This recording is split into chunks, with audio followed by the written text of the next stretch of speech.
Okay, hopefully this video will turn out straight. Yesterday it was quite crooked and to the side.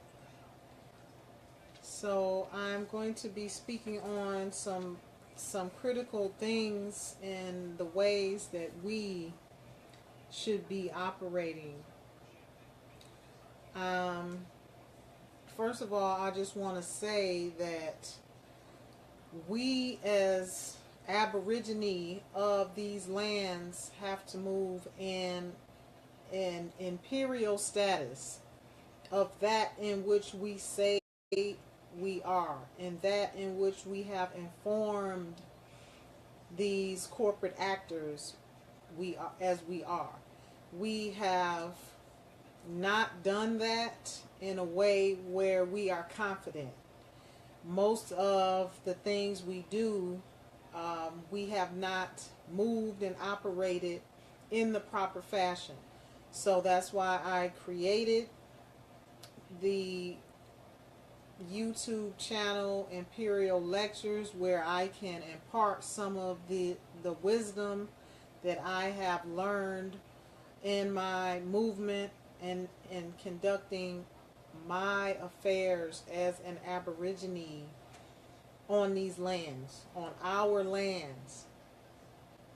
And the number one thing I want to address to the Aborigine Moors is the fact of eliminating fear. When we eliminate fear out of our vessel, it opens up a whole new realm and levels of knowing to come in and levels of awareness. But first of all, with knowledge comes power, and it eliminates the fear. Say, for instance, for me to move as an empress, and rightfully so, which I have proclaimed and have lawful filings of heirship, pursuant to the doctrine of heirship, pursuant to our Aborigine landmarks, so on and so forth, and I move and operate as such. My business that I conduct is as such. The way that I inform corporate actors how I plan to do business and give orders is moving in imperial status, in which I say I am, in which the laws of my ancestors that I have presented to them, I will be doing. So in knowledge comes power, and it eliminates fear. That's the number one thing that I want to impart in my Aborigine Moors. And also coming from a holistic aspect of our state of being. We have to go back and incorporate all of our ancient powers and knowledge before we step out. And this is a holistic aspect that we have to incorporate in all of our doings. Calling upon our ancestral rituals, bringing forth our ancestors who are more than willing to walk with us on any and everything and all things that we are doing, because we have been given, and I know I have been given, a divine prophecy to bring back Joshua 1, 3, and 6 by Master Prophet E. Bernard Jordan.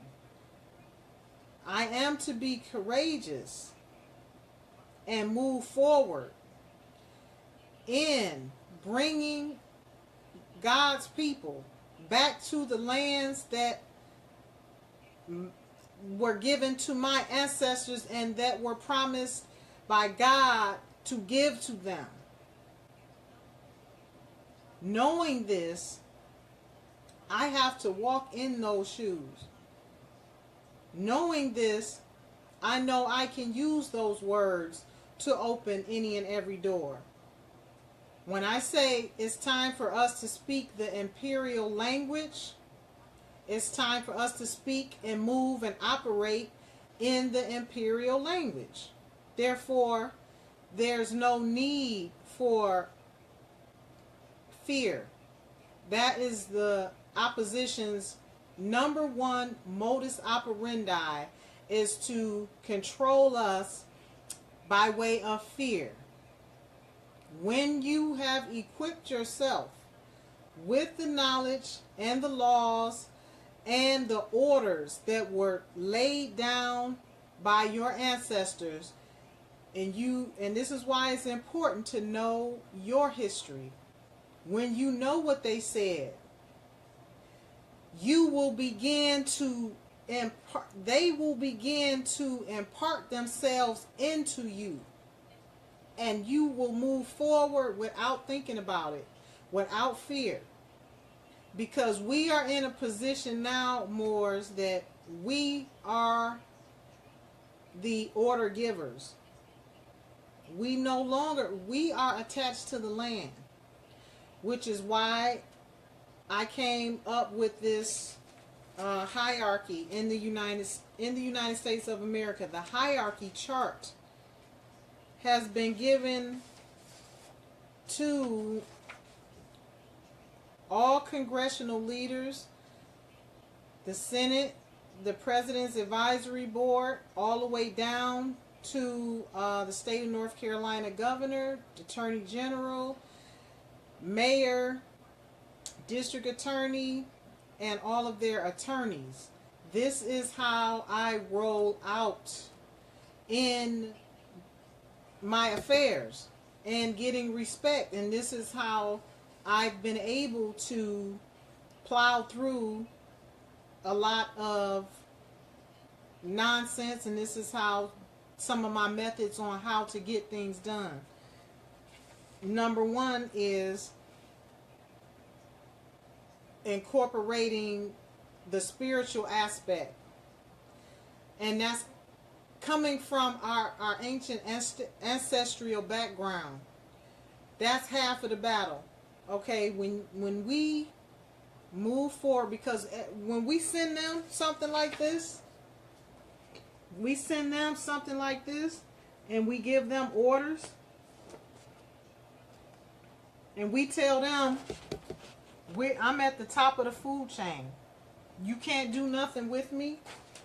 That's an art of war. They consider us sending paperwork to them an art of war.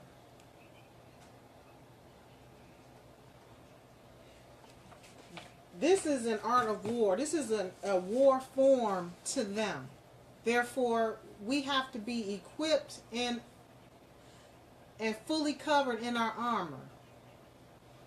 We don't realize, most of us conscious Moors do not really believe in their heart of hearts, because if they did, when it comes down to taking care of the real business, there will be no fear and no hesitation.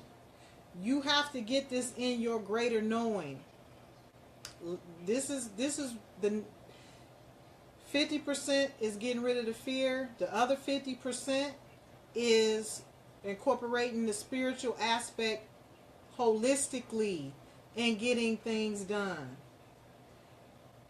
So when you get ready to roll out and give them some paperwork that they consider the art of war, it's already done.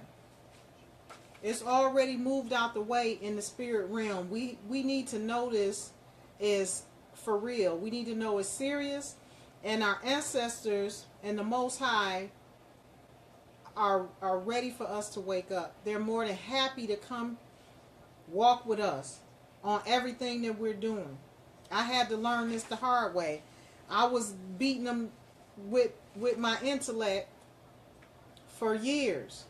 Just in this last year, I had to learn the spiritual art of war. and incorporate my ancient rituals of protection, because when they cannot beat you in the courtroom, when they cannot arrest you on the streets and accost you and slam dunk you into their system at will, their next level up is to put you under spiritual attack. So I had to learn the levels of spiritual protection. When we stand our ground and they cannot do anything with us at law, me personally, knowing enough in law for them not to be able to put me up under the jail for 23 years like they had in the paper, and all of that was just an effort to defame the character of the Moors and the ones that are moving and creating a difference, and the ones who know they own the land. Their mission and their job is to stop all of that movement and prevent us from taking our proper place on the land. Not many people knew why I was being attacked. They just listened to whatever they said in the news, blah, blah, blah. They did not know I had 7 to 11, 12, 13 zeros attached to my name. But these higher ups in so-called government knew full well what they were doing in attempting to defame my character unlawfully. Thank the Most High, I have been in real estate since the age of 19, 25 years. Thank God, thank the Most High and the ancestors for all of the knowledge and wit that I've had to be able to stay out of the system, even though they've tried their best to put me in the system. So now I'm imparting the wisdom that kept me out of the system into you all, because they are going to try us, especially right now in a time that we are coming together. Their job is to try to